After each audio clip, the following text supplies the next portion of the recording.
Eu peço desculpas mais uma vez, mas é porque a gente tem realmente que aproveitar o nosso tempo. Nós temos praticamente 1 hora só para as perguntas, nós já temos várias delas aqui. E só lembrando que a nossa plateia é formada basicamente por representantes de entidades da construção civil, e é importante que eles tenham as dúvidas deles respondidas, porque eles vão levar para os seus associados nos estados tudo que está sendo discutido aqui, todas as informações relevantes que vão ser prestadas aqui. É importante que eles levem isso para a realidade dos seus estados. Então, sem mais delongas, eu vou passar as perguntas, porque nós já temos várias delas aqui, e eu vou começar pela do senhor Euclésio Finati, do Sinduscon do Paraná. E ele diz o seguinte: aproximadamente 85% das empresas de construção civil têm, no máximo, 50 funcionários, nas aproximadamente 172 mil empresas. Como chegar o e-social, quer dizer, como levar o e-social para estas empresas com o menor impacto possível? Eu vou dirigir essa pergunta para o Ailton Miró. Ele não apontou, mas eu acho que cabe ao Hamilton essa pergunta. Bom, alô? Bom, primeiro eu quero colocar que eu não tive tempo. Não tive tempo, não. Eu não consegui compactar tudo em 20 minutos. Foi incompetência minha, tá? Mas para a empresa vai haver um sistema online. Como divulgar, eu não saberia dizer como isso levar. O que eu estou fazendo aqui é tentando fazer isso. Acho que todo mundo aqui presente está fomentando isso. Mas, sim, vai existir uma ferramenta online. A empresa que não tiver estrutura, que não tiver como processar essa informação via sistema, ela vai poder operacionalizar o E-Social de maneira completa no ambiente online, como hoje é o empregador doméstico, que não está obrigatório, mas vai acontecer. Eu não conseguiria responder a pergunta dele se não falar sobre um evento, chamar numa conversa, preparar material. Eu imagino que um pouco a dúvida dele seja um pouco a de todo mundo aqui, e até minha mesmo como jornalista. Aliás, enquanto vocês falavam, eu ficava aqui pensando, eu fiquei imaginando o dia que o governo convocar uma entrevista coletiva para explicar o e-social. Olha... É muito técnico mesmo que ele falou. Vai ser difícil. Como? Vai ser um eu teria uma dúvida, então, mas... eu imagino que a pergunta seja assim, onde buscar essas informações num primeiro momento? Bom, o que eu recebi de resposta, e eu sou leigo no assunto, peço perdão se eu equivocar numa palavra mal colocada, né? Miró, está na lei. Mas esse arquivo aqui está pedindo informação. Miró, está na lei. Eu só estou tentando fazer o arquivo de acordo com a lei. Eu não sei onde é que está na lei, gente. Eu só estou colocando, tá? Então, tudo que se propõe o E-Social ainda... Não é possível se observar. Porque há uma mudança de processo e cada software house, cada gestor vai imaginar como isso deve acontecer sistematicamente no dia a dia da empresa. Mas está na lei. Isso foi a resposta deveras de todos. O Ministério do Trabalho, Previdência, está na lei. O que não tinha, eles tiveram que tirar. E eu concordo com o senhor. Com relação, não estou discordando da sua colocação, mas como eu não sou conhecedor da lei, está na lei. Como a Algumas coisas estão na lei, outras não. Vamos dizer assim, boa parte, informações de FIP, informações RAIS, CAGED, isso está na lei. Realmente está na lei. Mas me diz uma coisa, na hora que você for preencher a tabela 7, quem conhece a tabela 7 já estudou, está lá escrito poeiras. Você sabe quanto tipo de poeira existe? Eu também não sei, mas meu engenheiro me falou que são infinitas. Eu tenho que só colocar 0,1. Poeira sim, poeira não. E aí? Aí, isso está na lei? Não, não está na lei, porque eu não posso dimensionar. Então, se eu não posso dimensionar, eu posso ser fiscalizado de uma forma injusta e ilegal. Entendeu? Não é que não está na lei que está escrito poeira. Está. Tem empresa que trabalha, por exemplo, com 250 tipos de químicos, vários tipos de atividades. Então, como que você vai direcionar? Está ali na tabela 7 dizendo assim, estresse, sujeito a estresse. Só esse... Eu vou complementar Eu queria, o senhor. Ailton, antes de continuar, porque eu acho que ficou uma parte da pergunta dele que talvez eu não tenha dado a ênfase necessária, que me parece ser a preocupação dele. Ele diz assim, como chegar o e-social para essas empresas com o menor impacto possível. Na verdade, eu acho que eles estão querendo entender qual vai ser o impacto. Eles querem ter uma noção, uma dimensão do impacto do e-social, que me parece gigantesco em empresas, seja qual for o porte delas. Exato. Então, se você puder dar uma dimensão disso. Foi o que eu tentei, o que todo mundo aqui tentou resumir no setor da construção em si, do ramo da construção, que tem muita rotatividade. Que é intensivo de mão de obra. Intensivo de mão de obra e a própria qualificação do trabalhador, esse apoio. Eu não saberia instruir, não teria esse know-how para dizer como fazer. O impacto é o mesmo para todas as empresas, foi colocado aqui. E a pequena, como é que faz? Que tem acessos, inclusive, diferentes à tecnologia. Pois é. Em virtude dessa portabilidade, o que eu queria enfatizar é justamente essa. A informação está na lei, está pública, né? Agora, o impacto para o negócio da construção ele é grande, sim, em virtude da rotatividade, do perfil da mão de obra.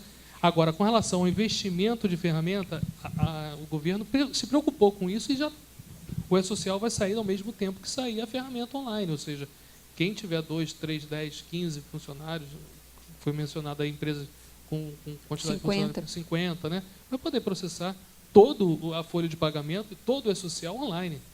Eu vi isso acontecer. Parte, claro, não vi o contexto todo, né? Mas entendo que quando há um pensamento nesse sentido, eu acho que a conclusão vai acontecer.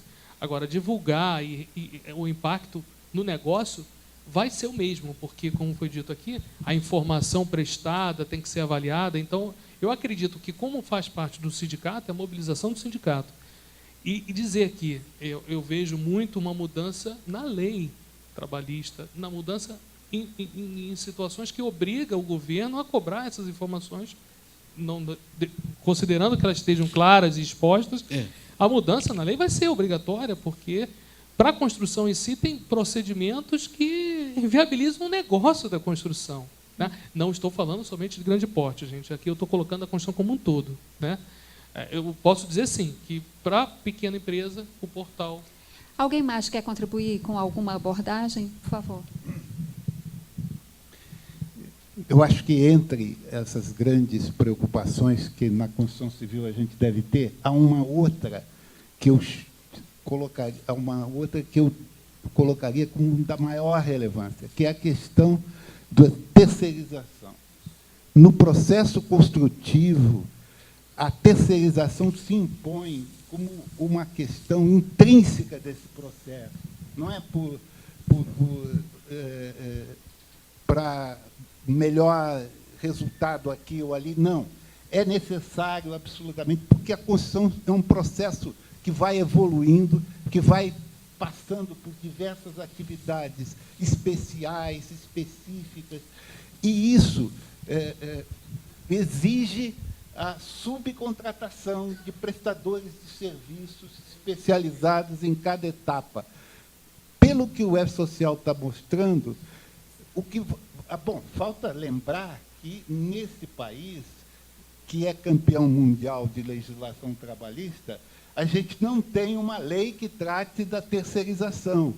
A gente tem projetos de lei que não avançam no Congresso Nacional.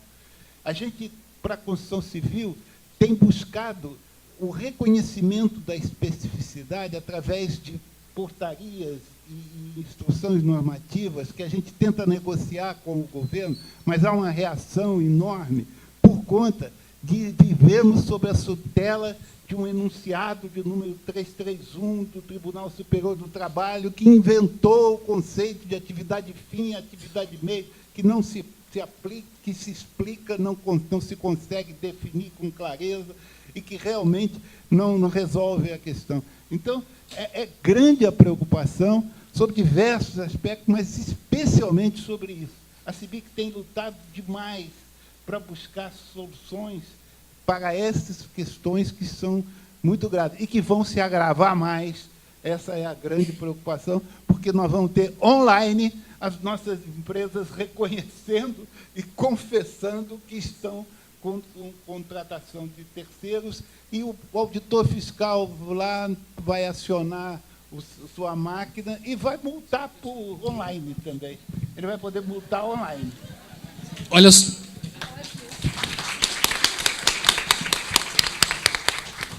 só queria complementar, está se afunilando na sociedade a cobrança dos nossos representantes, porque os entes de governo só cria aquilo que está na lei.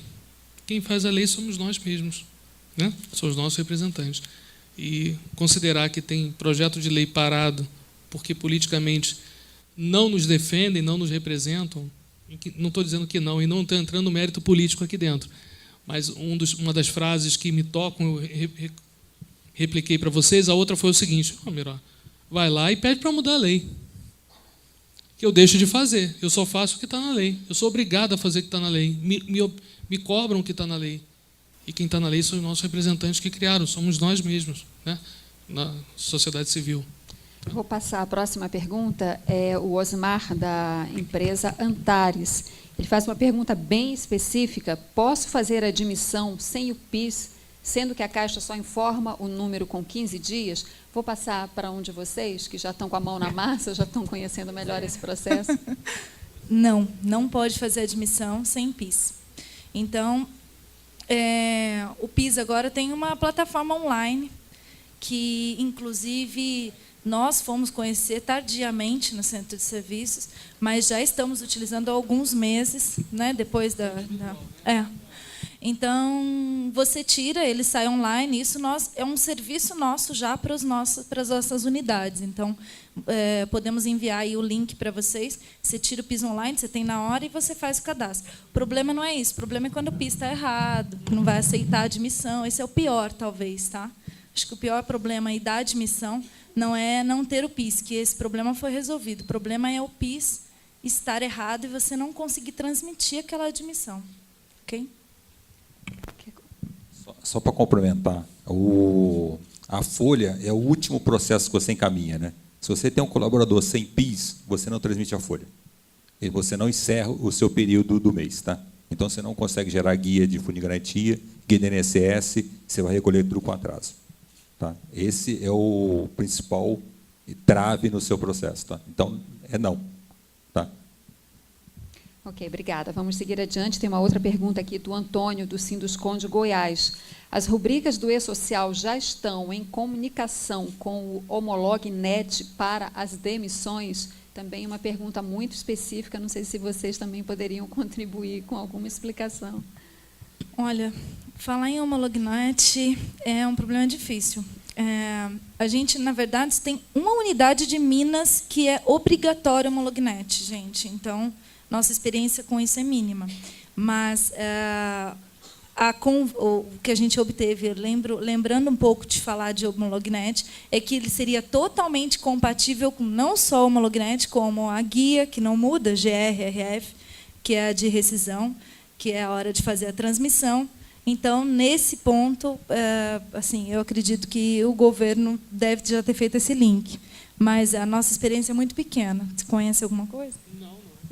O Homolognet é um caos, na verdade, porque ele só consegue transmitir a rescisão depois de fazer uma série de ajustes, o arredondamento não bate. Então, imagino que o pior aí não seria nem o PIS, o pior para a gente é passar pelos valores dele, ele não consegue fazer os cálculos conforme o SAP. O arredondamento é totalmente diferente. Obrigada. Vou seguir agora com a pergunta. Eu vou encaminhar ao Emerson. O Emerson, acho que você pode nos ajudar com essa dúvida aqui. A pergunta é a seguinte: vale transporte, alimentação e gratificação pagos em dinheiro, isso se agregará ao salário? Teremos que informar isso ao E-Social? Boa pergunta.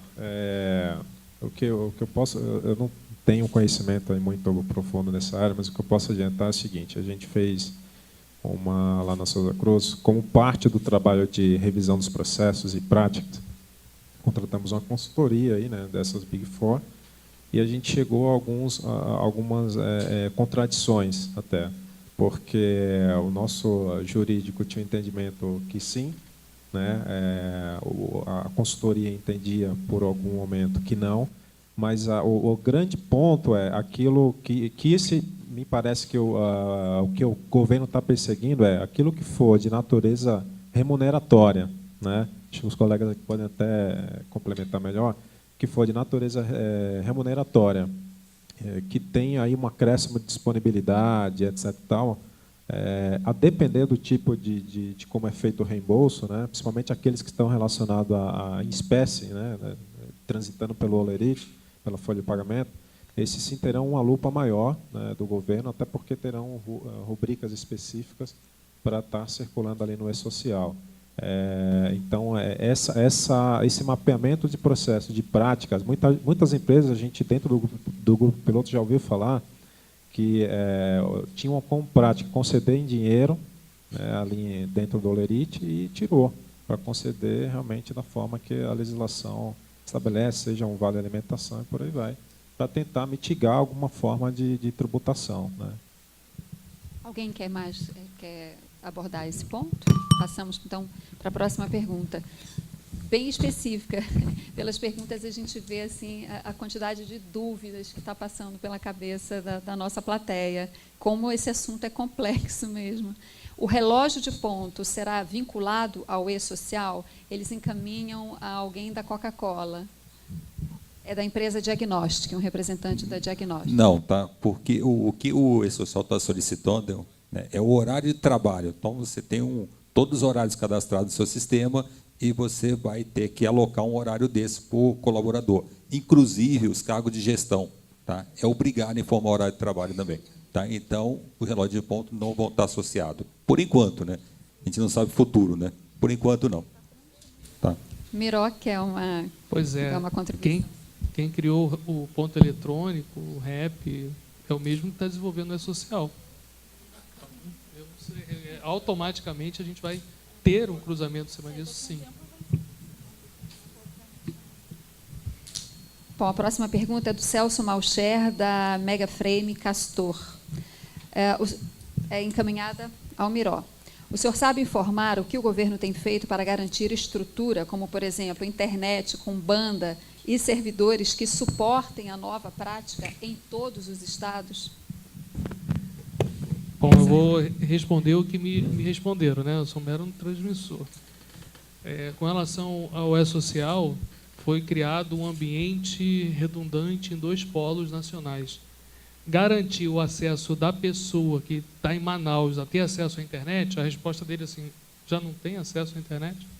Quer dizer, a questão toda é assim, eu não estou querendo dizer se eles subestimaram ou subestimam esse tipo de informação. Cabe os representantes sindicais, os representantes de órgãos. Eu acho que individualmente uma empresa não tem força, mas um grupo representativo, sim. Com 10, 100, 200 empresas, vá de encontro a esse questionamento, se por acaso no ambiente não fornecer. No ambiente do e-social, isso está sendo previsto, sim. Estão preparados? O e-social, comparado com a nota fiscal eletrônica, não tem comparação com a nota fiscal eletrônica. Então, está se projetando uma preparação. Sim, já modificaram, já cresceram com o ambiente, mas não sabem exatamente no dia 8 de novembro, 7 de novembro, quando esse boom vai acontecer. A recomendação na infraestrutura do governo, está se prevendo, não vou dizer que não vai parar, mas na infraestrutura local, do governo lá do Estado, representando que não tem estrutura naquele ambiente, ele não está se responsabilizando por isso. Eu vou aproveitar a deixa dessa pergunta, porque nós temos outras perguntas, mas eu estava pensando aqui, na verdade, numa decorrência da pergunta que foi feita. E vou, digamos assim, furar a fila, mas eu acho que é pertinente. A implantação de um projeto como esse, como o e-social, quer dizer, demanda um suporte tecnológico muito eficiente, que a gente sabe que no Brasil tem uma série de falhas, e que isso varia muito, essa estrutura tecnológica varia muito de um lugar para o outro, de uma cidade para outra dentro de um estado, para não falar das diferenças de região para região. Digamos que, por alguma falha tecnológica, uma empresa não consiga, então, cumprir todas as suas obrigações de preenchimento de informações nesse e-social. Como é que fica a situação dessa empresa, em termos de multa, de punição? Enfim, como é que a empresa vai poder, digamos assim, se defender se a falha não for dela, mas dessa falha tecnológica? Olha, eu vou, por experiência, dizer para responder a sua pergunta assim. No SPED fiscal, que é uma obrigação tributária que já existe, ocorreram algumas falhas tecnológicas, tanto da parte do governo quanto da parte da internet. Assim, Vocês estão ouvindo bem, gente? Às vezes eu tenho a impressão que o microfone dele não está muito alto. não, mas Tá? todo mundo está ouvindo? Ok. Então, acontece um adiamento, há uma flexibilidade, mas você está certa, porque agora vai atingir 100% dos empregadores. É difícil responder em nome deles, né? Eu vou dizer para você, sim, que eu acho que eu vou repetir e eu vejo como única saída é o fomento da sociedade civil, é o fomento do sindicato, das organizações, né, de órgãos representativos, em fomentar uma forma, quer dizer, a tecnologia mudou. Nosso pensamento, nossa relação com o governo também vai mudar. Infraestrutura de atendimento que você comentou, está se preocupando, sim, mas hoje vamos pensar, são 2.000 na parte da Receita, se eu não me engano, o que eles falaram, são 2.600 fiscais, alguma coisa nesse sentido, comparado com os Estados Unidos é 44.000, sem entrar no mérito da comparação, mas é pouco pessoal para atender o Brasil inteiro. Tem empresa que trabalha que tem no mínimo o dobro disso aí. O que eu acho, infelizmente, a informação que eu tive em reunião com os órgãos fiscalizadores, eles não vão considerar isso como um ponto para afastar qualquer tipo de punição monetária, multa, etc. Por isso que eu, quando comecei a falar sobre o assunto, disse que nós precisaríamos de mais tempo. Quando eu falo tempo, não são essas pequenas prorrogações de 1, 2 meses que eles estão fazendo, porque primeiro era para janeiro de 2014, aí passou, foi indo. Precisamos de tempos para que a sociedade entenda e para ver se o governo também localiza ou estabeleça políticas públicas de estrutura, de infraestrutura, para que possibilite isso. Senão, quem vai ser penalizado é a sociedade e o setor produtivo pela falta de diálogo para a implantação. Precisamos de diálogo, maior diálogo, um pouco mais de tempo para dialogar tudo isso, porque essas perguntas, na verdade, elas não têm resposta. O que vai acontecer? Não vai acontecer. Essa pessoa não vai transmitir e ela vai ser multada. E hoje já, inclusive, algumas vezes já aconteceu conosco no centro de serviço, o próprio CAGED, que é um repórter que tem dia, ele não consegue ser transmitido. A maioria das empresas deixa para o último dia e aquele volume não é suportado. Então, a nossa equipe fica, às vezes, até 10, 11 horas da noite, tentando fazer a transmissão de um simples arquivo, que são 20, 30 CNPJs, enfim. Então, nós também falamos a respeito disso, né, no grupo de empresas piloto, e eles disseram exatamente, como foi muito bem colocado, que não vai acontecer a punição no começo, principalmente no começo. Agora, certamente, depois de estabilizado, vamos enfrentar problemas como esse, como o do CAGED, que acontece agora. E aí é uma questão de entrar com... Naquele momento, quando aconteceu do CAGED, nós acionamos o nosso jurídico já, porque não tinha mais tempo para mandar, e querendo dizer, olha, estou tentando, mas eu estou tentando há 2 dias, não é de hoje. Tal. O Jorge nem estava conosco. E ele falou, não, entramos com um processo, a multa vai vir, já veio uma multa por CAGED uma vez, entramos com um processo, regulamenta tudo, tira a tela, enfim. Vai ser uma dor de cabeça a mais, certamente. Falando, então, da questão de tempo, que o doutor Marcelo abordou, você quer fazer algum comentário ainda?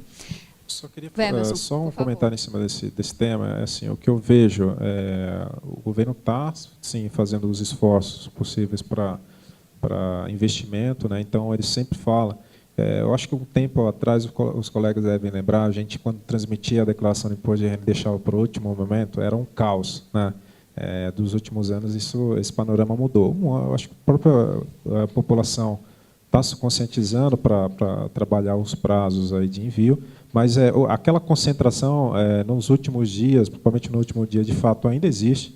E o que eu tive a oportunidade de ter uma reunião com a equipe do SERPRO, né, que é responsável por toda a parte de infraestrutura do governo, e todos os investimentos são no sentido de que comportar o máximo possível, do ponto de vista de gargalo, não ter nenhum.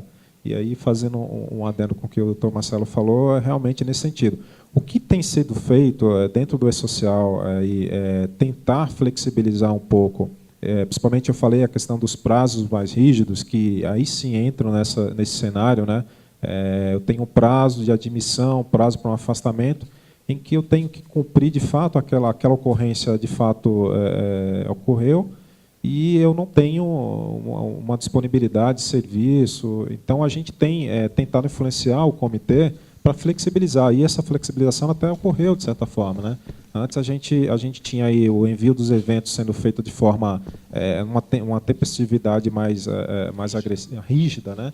E aí a gente teve ali um deslocamento de eventos com prazo mensal. Mesmo assim, ainda são críticos, né? A gente falou aqui de fechamento de mês, que as empresas hoje, principalmente as multinacionais, têm uma pressão muito grande por ter suas matrizes lá fora, que tem que fechar o prazo no terceiro, quarto, quinto dia útil para remeter o resultado.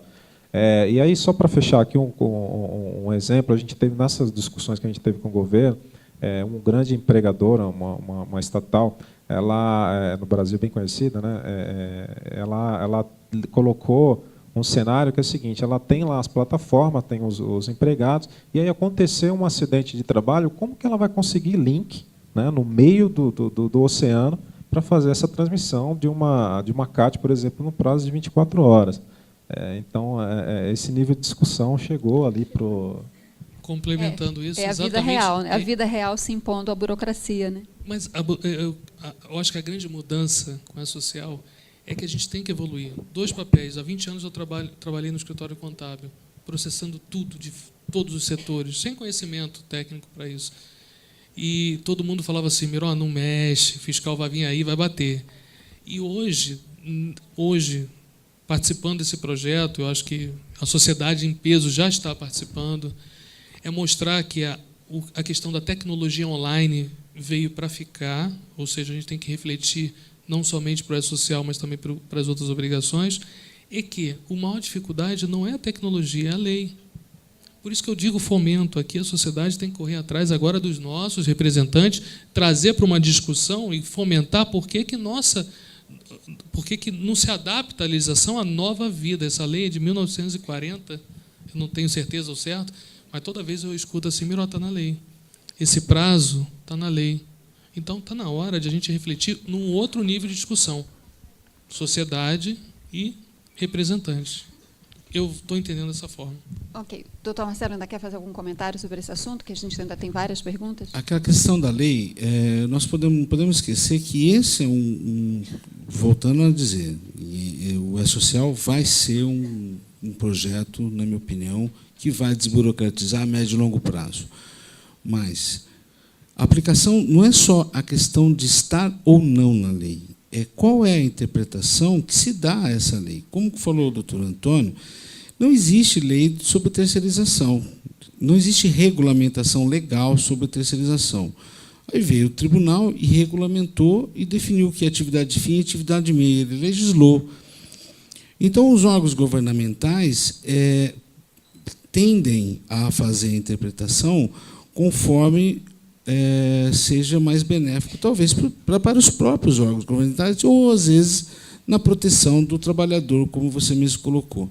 O setor produtivo, com isso, tem uma certa dificuldade, porque, muitas vezes, são legislações aplicadas de forma ou ilegais, ou inconstitucionais, ou sem uma definição clara na própria lei. Bom, tem uma pergunta aqui da Rosilene Carvalho, Sinduscom São Paulo, foi dirigida ao Miró, dirigida ao Miró. Uma pergunta um pouco extensa, eu vou ler.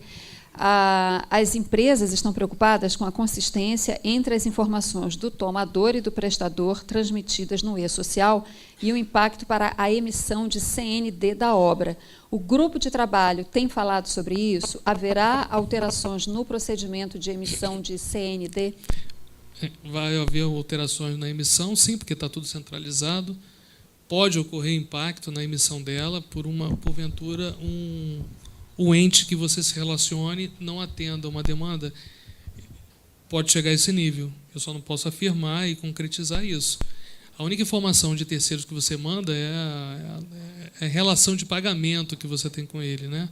Você não envolve, mas você tem que cobrar dele como é cobrado hoje na legislação. Você tem, eu não conheço, tá? Mas sei que tem o número dela, uma normativa que você exige do teu prestador, pagamento do FGTS, INSS, registro em carteira. Eu mesmo fui fazer um trabalho numa grande empresa, no início, lá, uns 10 anos atrás. Espera aí, cadê a tua carteira? Cadê o registro nessa empresa que você está prestando? Quero cópia dos documentos. Quer dizer, isso acontece hoje, isso deveria estar acontecendo hoje, e vai ter que acontecer com a social. Então, eu acho que a pergunta vai um pouco avança um pouco mais. Mas o meu empreiteiro, né, vamos falar específico da construção, não tem estrutura, Miró. Aí o governo respondeu, bom, se ele não tem estrutura e não conseguiu implementar o e-social, é também responsabilidade nossa em não levar essa informação, por isso do portal. Quer dizer, o fomento da obrigatoriedade da informação tem que ser cobrada também para o empreiteiro, porque pode impactar, sim, na emissão da CND. Ok. Eu queria voltar rapidamente a um assunto, lembrando uma preocupação que o doutor Marcelo externou, a questão do tempo, né? Então, que eu acho que é um pouco uma angústia também de algumas pessoas da plateia, até porque a próxima pergunta é exatamente sobre isso. A Aristela, da empresa Marrocos, pergunta quando vai começar a funcionar o e-social. Eu acho que isso já foi informado, é outubro para as empresas de lucro real. Mas há um outro cronograma, né, para outras empresas. Então, aproveitando a pergunta, eu queria também agregar uma outra questão. Vocês veem alguma possibilidade de adiamento da entrada em vigor do e-social, em função de dificuldades que estão sendo apresentadas? Bom, o que eu posso colocar, a pergunta não foi para mim, mas o que eu posso colocar é que as confederações abriu o processo de negociação com o governo, com os gestores, tentando a sensibilização nesse sentido, para que se faça a implantação em etapas. Isso é uma das reivindicações. Você vai fazendo aos poucos, porque se você fizer o Big Bang, você trava o processo de uma forma que não é bom para ninguém, nem para o governo, inclusive, não é bom para ninguém. Então, o Big Bang já não existiu, ele já está, de uma certa forma, fragmentado, mas quanto mais nós conseguirmos fazer isso passo a passo, para as empresas de médio e pequeno porte, e até para as grandes, que têm muitas unidades, vai ser benéfico para todo mundo. Então, eu acho que, para que viabilize o projeto, eu acho que nós temos que dialogar. É isso que eu estou colocando, o diálogo. E o Maia, eu tive com o Maia exatamente agora, quinta-feira passada, ele falou, Marcelo, estamos abertos a conversar. Ok, então vamos conversar. Nós queremos conversar isso, uma forma de você viabilizar o projeto com alterações das distorções e buscar um prazo mais adequado. Agora, se vai conseguir ou não que esses prazos sejam alterados, aí é uma outra questão. Eu não tenho essa resposta de forma exata. Deixa eu complementar. Eu abordei aqui na minha apresentação, a gente teve 4 alterações aí de cronograma ao longo desse tempo, né, de pouco mais de um ano. Então, e esses cronogramas, a cada momento, eles norteavam para no início, Big Bang, depois faseado, mas mesmo esse faseado ainda com uma carga densa, né, de informação, e aí um foco muito grande também nos pequenos empregadores, como o marco zero aí do e-social. Tem um aspecto aí quanto ao empregador doméstico, né, que esse é um outro tema que está em discussão. Agora, o que me parece, assim, até para que vocês próprios tirem a conclusão, não quero colocar de forma direta aqui se vai haver ou não um novo adiamento, mas o doutor Marcelo colocou, o marco zero em termos de normativo, ele ainda está, assim, digamos, pendente, né?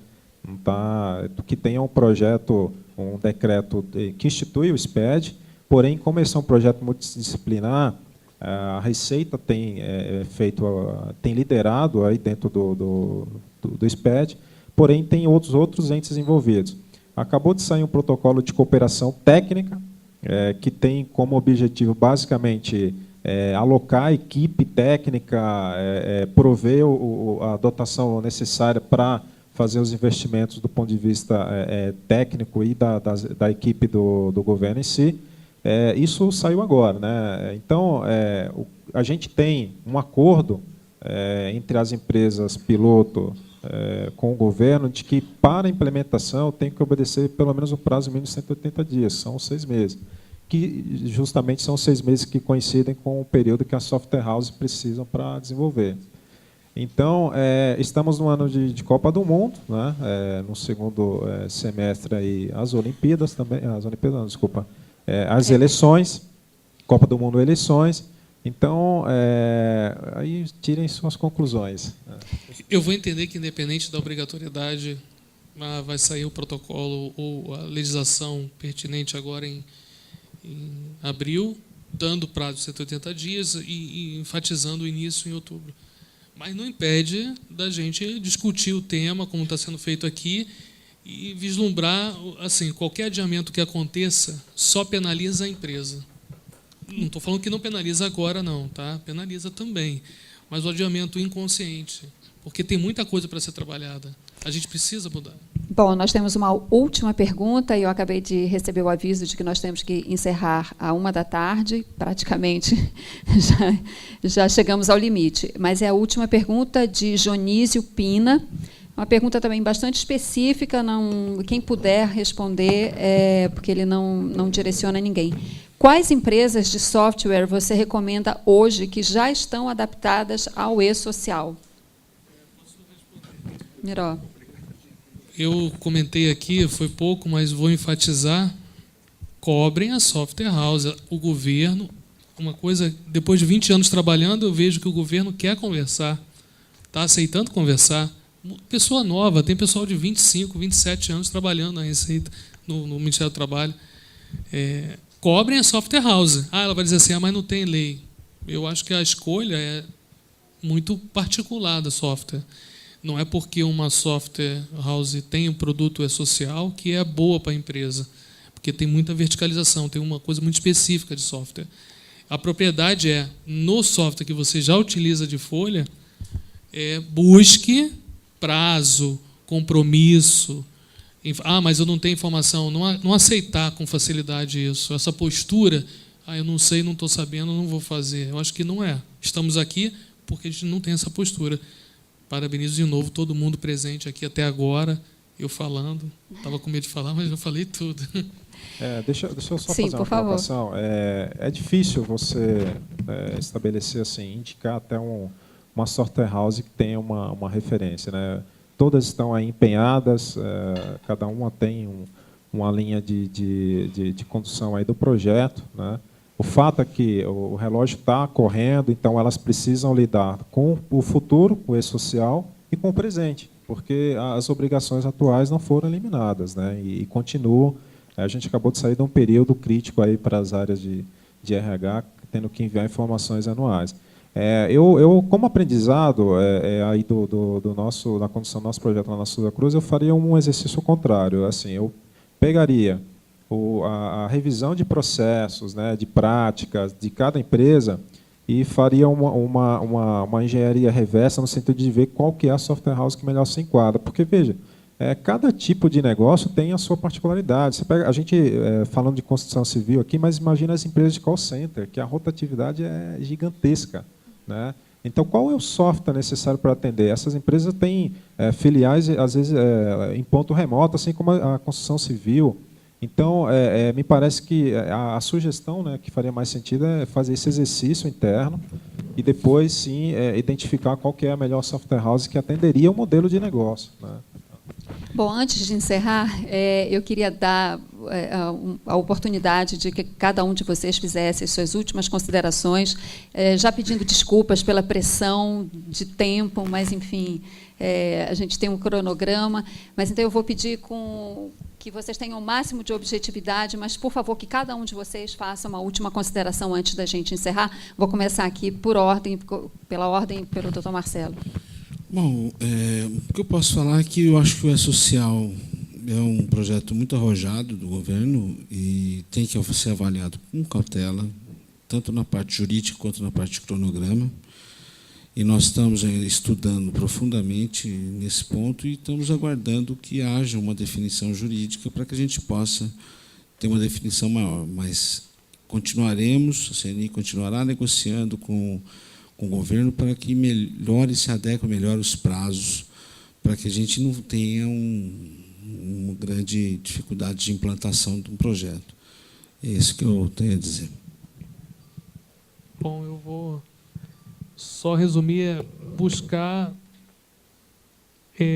entender o projeto, não contar com adiamento, porque qualquer adiamento não vai impedir que você tenha que fazer tudo o que você precisa fazer para o social. E acender uma luz. O E-Social é uma forma de trabalhar online com o governo, e eu vou dizer, a experiência está sendo saborosa. E pensar e refletir para outros setores da empresa que envolve tributário e contábil. Bom, primeiramente queria agradecer, né, o convite, a CEBIC. Acho que foi um prazer aí estar expondo o nosso aprendizado. Eu diria como mensagem final, é um projeto que precisa ser apreciado com moderação, com certeza. Tendo em vista o que a gente colocou aqui de processos, me parece que o alicerce, a gente fala de processo, mudança de cultura e tecnologia. Então, eu acho que são os grandes temas aí para levar para a diretoria, para a gerência sênior, e deixar isso como um ponto de atenção. E, é claro, em paralelo, olhando as discussões que estão ocorrendo aí, não contar com o novo adiamento, de fato, como o Miró colocou, e conscientizar, de alguma forma, já começar um change para conscientizar os empregados nesse sentido, como preparação para o E-Social. Doutor Antônio. Bem, eu queria, antes de mais nada, agradecer novamente a vocês que aceitaram o nosso convite para vir aqui debater conosco. Agradecer a presença de todos, resistência em ficarem aqui nessas horas seguidas de debate, e dizer que, da nossa parte, nós ficamos, como se diz, em assembleia permanente. Ou seja, vamos acompanhar com todo cuidado todos os passos que vêm, procurando orientar as empresas para que isso não cause as piores consequências nos impactos inevitáveis que teremos. Eu gostaria de agradecer também pelo convite, tá? Por participar e poder apoiar e orientar também, né? Mas o que eu digo é o seguinte: a gente tem que ter cautela, tá? Mas não podemos deixar de trabalhar, tá? Então, olhem para frente, leia tudo o que puderem, entre lá no site do E-Social, tem várias informações, tem perguntas e respostas lá também, com várias que já tiraram dúvida também, acho que vale a pena, tá? Vamos conversar com nossos gestores, donos das empresas, né, que são muitas pequenas empresas, né? Eu acho que ele tem que ter consciência, tem que saber que vai ter custo, tá? E tem que ficar de olho. Tem coisas que não podemos trabalhar internamente, que são nossos processos, mudança de cultura. Outro nós dependemos de TI, tá? Mas temos que cobrar, porque TI tem que disponibilizar ferramentas, tá? E uma outra coisa também que comentaram aqui com relação à banda, né? Acho que a gente tem que ver também com relação internamente, né? Porque nós temos 73 unidades, tá? E tem unidade que tem uma banda de 200K. Tá? Uma admissão, que a gente tem um sistema eletrônico de fazer contratações, tá? Demora de 2, 4, 1 dia para fazer uma admissão. Tá? É complicadíssimo. Tá? Então, a gente tem que ficar de olho internamente. Tá? Esse é um recado. Obrigado. Tá? Um bom dia para vocês. Bom, também agradeço a participação aqui, foi muito gratificante, e dividir conhecimento, né? A gente sempre aprende com o E-Social. Agora, eu daria que se fosse uma dica para os RHs, seria, primeiro, focar nessas tabelas, elas vão ser base para tudo. Então, comece com esse trabalho, já vai ser... boa parte do trabalho lá da frente vai estar resolvido, independente de qual seja o sistema, você vai ter que ter essas informações para fazer isso. E a parte de capacitação dos gestores, se isso não acontecer, a gente não, por mais que estejamos prontos com infraestrutura, com processos, se os gestores não absorverem isso e levar isso para a dinâmica do processo no dia a dia, a gente não vai ter o resultado que a gente precisa. Tá? Obrigada. Bom, obrigada a todos pelas contribuições de vocês. Eu queria dizer que eu aprendi muito hoje aqui. Espero que para a plateia, principalmente, porque esse é o nosso objetivo, informar, levar todas essas informações e inquietações, né, que um momento como esse traz para qualquer empresa, trazer essas informações para a nossa plateia. Agradeço imensamente a participação de todos, espero que tenha sido realmente um debate muito proveitoso e que tenha sido uma manhã produtiva para todos vocês. Eu só preciso dar mais alguns avisos, então, por favor, vocês sintam-se à vontade para ir se retirando, enquanto eu dou alguns avisos para a plateia.